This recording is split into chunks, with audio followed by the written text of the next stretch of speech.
Chapter 52. Elizabeth had the satisfaction of receiving an answer to her letter as soon as she possibly could. She was no sooner in possession of it than, hurrying into the little copse, where she was least likely to be interrupted, she sat down on one of the benches and prepared to be happy, for the length of the letter convinced her that it did not contain a denial. Gracechurch Street, September 6th. My dear niece, I have just received your letter, and shall devote this whole morning to answering it, as I foresee that a little writing will not comprise what I have to tell you. I must confess myself surprised by your application. I did not expect it from you. Don't think me angry, however, for I only mean to let you know that I did not imagine such inquiries to be necessary on your side. If you do not choose to understand me, forgive my impertinence. Your uncle is as much surprised as I am, and nothing but the belief of your being a party concerned would have allowed him to act as he has done. But if you are really innocent and ignorant, I must be more explicit. On the very day of my coming home from Longbourn, your uncle had a most unexpected visitor. Mr. Darcy called, and was shut up with him several hours. It was all over before I arrived, so my curiosity was not so dreadfully racked as yours seems to have been. He came to tell Mr. Gardiner that he had found out where your sister and Mr. Wickham were, and that he had seen and talked with them both, Wickham repeatedly, Lydia once. From what I can collect, he left Derbyshire only one day after ourselves, and came to town with the resolution of hunting for them. The motive professed was his conviction of its being owing to himself that Wickham's worthlessness had not been so well known as to make it impossible for any young woman of character to love or confide in him. He generously imputed the whole to his mistaken pride, and confessed that he had before thought it beneath him to lay his private actions open to the world. His character was to speak for itself. He called it, therefore, his duty to step forward, and endeavour to remedy an evil which had been brought on by himself. If he had another motive, I am sure it would never disgrace him. He had been some days in town before he was able to discover them, but he had something to direct his search, which was more than we had, and the consciousness of this was another reason for his resolving to follow us.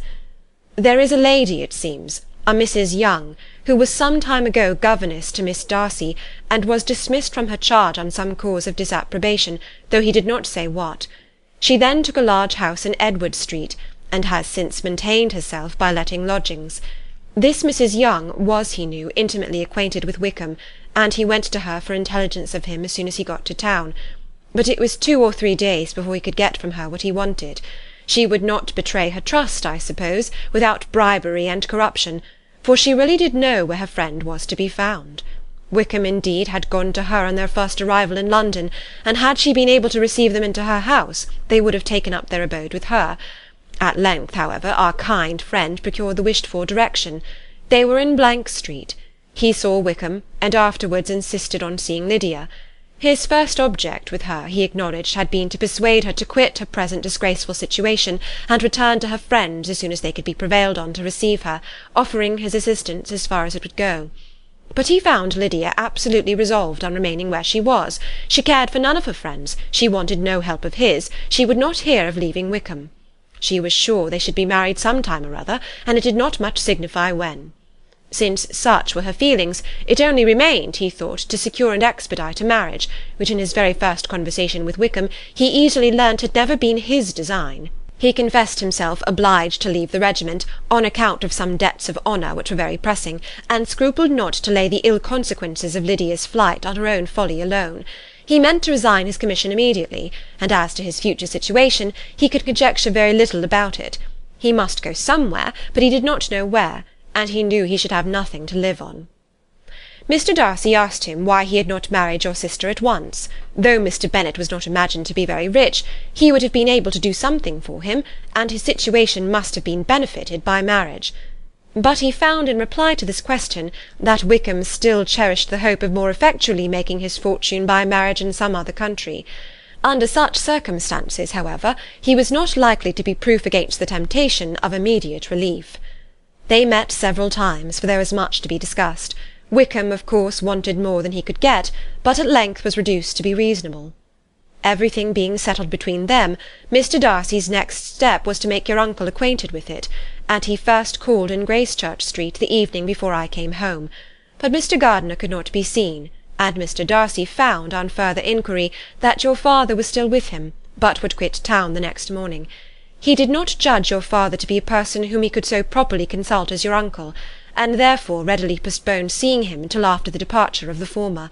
He did not leave his name, and till the next day it was only known that a gentleman had called on business. On Saturday he came again. Your father was gone, your uncle at home, and as I said before, they had a great deal of talk together. They met again on Sunday, and then I saw him too. It was not all settled before Monday. As soon as it was, the express was sent off to Longbourn. But our visitor was very obstinate. I fancy, Lizzie, that obstinacy is the real defect of his character after all. He has been accused of many faults at different times, but this is the true one. Nothing was to be done that he did not do himself, though I am sure, and I do not speak it to be thanked, therefore say nothing about it, your uncle would most readily have settled the whole. They battled it together for a long time, which was more than either the gentleman or lady concerned in it deserved. But at last your uncle was forced to yield, and instead of being allowed to be of use to his niece, was forced to put up with only having the probable credit of it, which went sorely against the grain, and I really believe your letter this morning gave him great pleasure, because it required an explanation that would rob him of his borrowed feathers, and give the praise where it was due. But, Lizzie, this must go no farther than yourself, or Jane at most. You know pretty well, I suppose, what has been done for the young people. His debts are to be paid, amounting, I believe, to considerably more than £1,000, another 1,000 in addition to her own settled upon her, and his commission purchased. The reason why all this was to be done by him alone was such as I have given above. It was owing to him, to his reserve and want of proper consideration, that Wickham's character had been so misunderstood, and consequently that he had been received and noticed as he was. Perhaps there was some truth in this, though I doubt whether his reserve, or anybody's reserve, can be answerable for the event. But in spite of all this fine talking, my dear Lizzie, you may rest perfectly assured that your uncle would never have yielded, if we had not given him credit for another interest in the affair.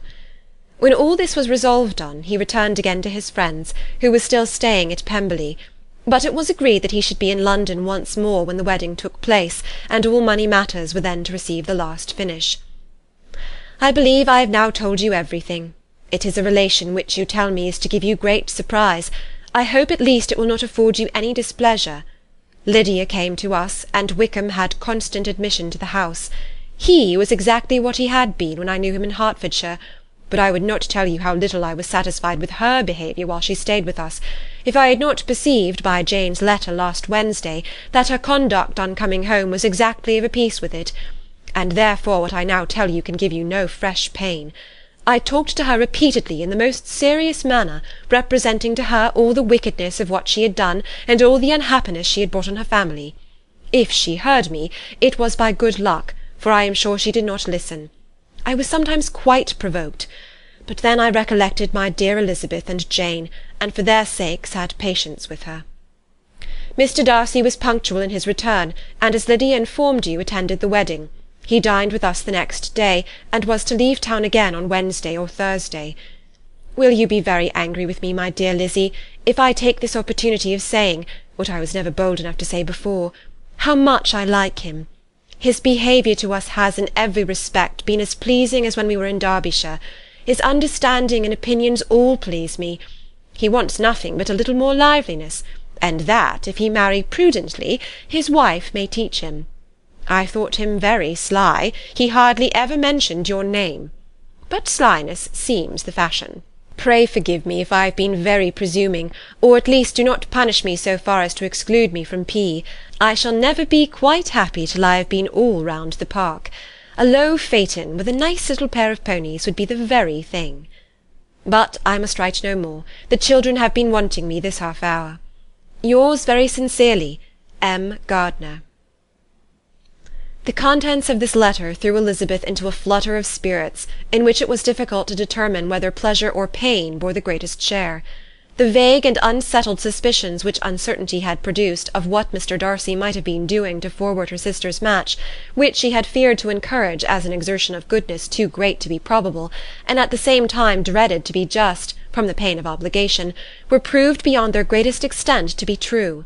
He had followed them purposely to town. He had taken on himself all the trouble and mortification attendant on such a research.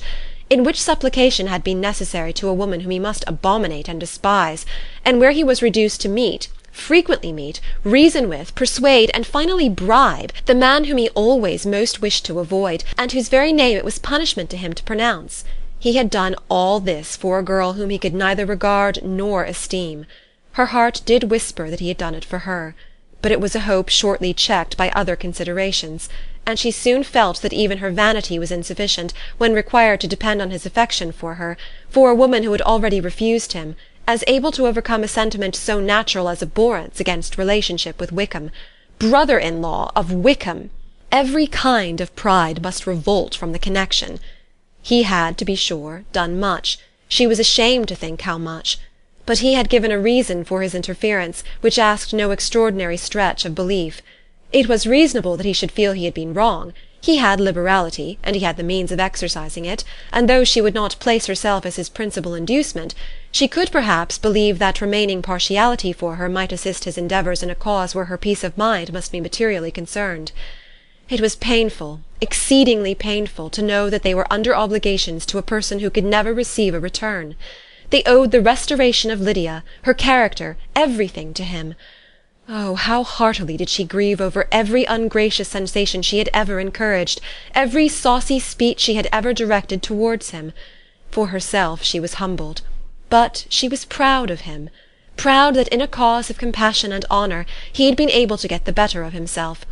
She read over her aunt's commendation of him again and again. It was hardly enough, but it pleased her. She was even sensible of some pleasure, though mixed with regret, on finding how steadfastly both she and her uncle had been persuaded that affection and confidence subsisted between Mr. Darcy and herself. She was roused from her seat and her reflections by some one's approach, and before she could strike into another path she was overtaken by Wickham.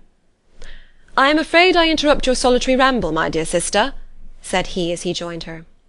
"You certainly do," she replied with a smile, "but it does not follow that the interruption must be unwelcome." "I should be sorry indeed if it were. We were always good friends, and now we are better." "True. Are the others coming out?"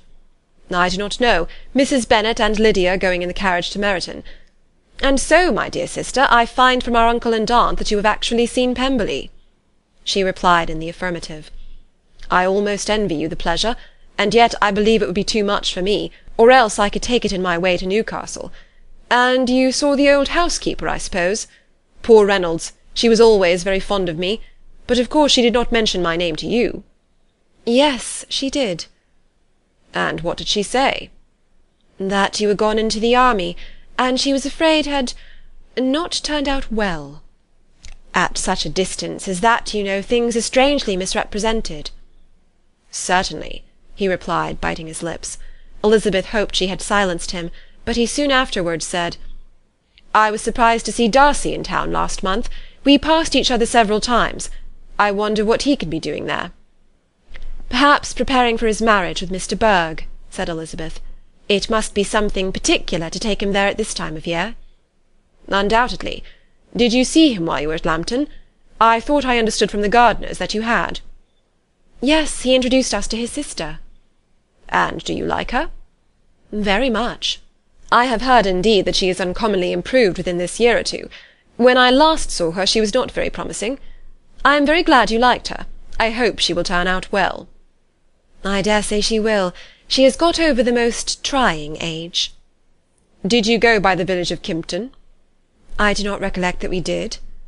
"I mention it because it is the living which I ought to have had. A most delightful place, excellent parsonage house. It would have suited me in every respect." "How should you have liked making sermons?" "Exceedingly well. I should have considered it as part of my duty, and the exertion would have been nothing. One ought not to repine, but to be sure it would have been such a thing for me. The quiet, the retirement of such a life would have answered all my ideas of happiness. But it was not to be. Did you ever hear Darcy mention the circumstance when you were in Kent?" "I have heard from authority, which I thought as good, that it was left you conditionally only, and at the will of the present patron." "You have? Yes, there was something in that. I told you so from the first, you may remember." "I did hear, too, that there was a time when sermon-making was not so palatable to you as it seems to be at present, that you actually declared your resolution of never taking orders, and that the business had been compromised accordingly. You did? And it was not wholly without foundation? You may remember what I told you on that point when first we talked of it. They were now almost at the door of the house, for she had walked fast to get rid of him, and unwilling for her sister's sake to provoke him, she only said in reply with a good-humoured smile, "Come, Mr. Wickham, we are brother and sister, you know. Do not let us quarrel about the past. In future I hope we shall always be of one mind." She held out her hand. He kissed it with affectionate gallantry, though he hardly knew where to look, and they entered the house. End of chapter 52.